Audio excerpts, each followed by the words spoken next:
خبر شامل کرتے ہیں شورکوٹ سے ہمارے سی1 نیوز کے نمائندہ محمد زاہد سروہی سے۔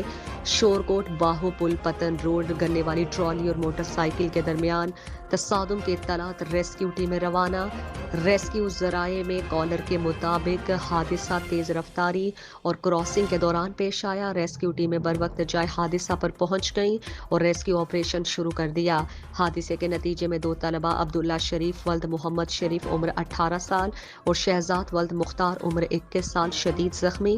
زخمیوں کو ریسکیو کے جوانوں نے ابتدائی طبی امداد دینے کے بعد تحصیل ہیڈ کوارٹر اسپتال شورکوٹ شفٹ کر دیا ہے۔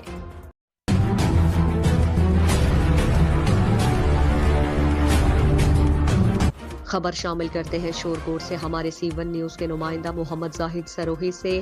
شورکوٹ میں میاں حاکم کاٹیا جو سیاسی اور سماجی شخصیت ہیں اور میاں آصف کاٹیا MP PP 129 کے کزن ہیں، انہوں نے Kent executive officer doctor Ali Raza کے ساتھ مختلف علاقوں کا دورہ کیا۔ اس دوران کینٹ ایریا میں ہونے والے ترقیاتی کاموں کا جائزہ لیا۔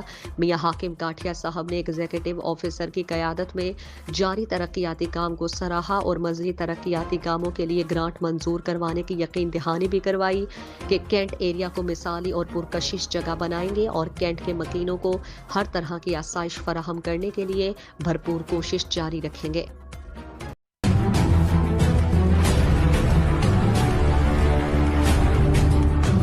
خبر شامل کرتے ہیں شورکوٹ سے ہمارے سی1 نیوز کے نمائندہ محمد زاہد سروہی سے۔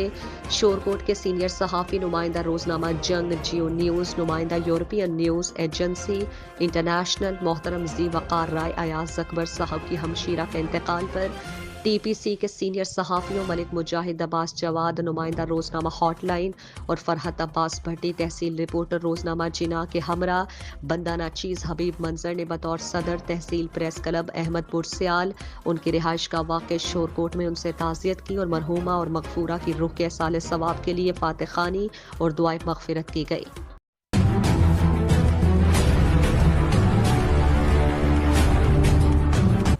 خبر شامل کرتے ہیں شورکوٹ سے ہمارے سی1 نیوز کے نمائندہ محمد زاہد سروہی سے۔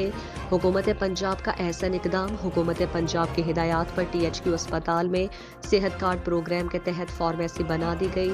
THQ اسپتال میں داخل ہونے والے مریضوں کو فری ادویات دی جا سکیں گی۔ فارمیسی سے گائنی سرجری، آنکھوں کے آپریشن اور دیگر آپریشن والے مریضوں کو فری دوائیاں دی جائیں گی۔ جب مریض اسپتال سے گھر منتقل ہونے لگے گا تب 5 دن کی دوائی فری دی جائے گی۔ ڈاکٹر نوید صفدر۔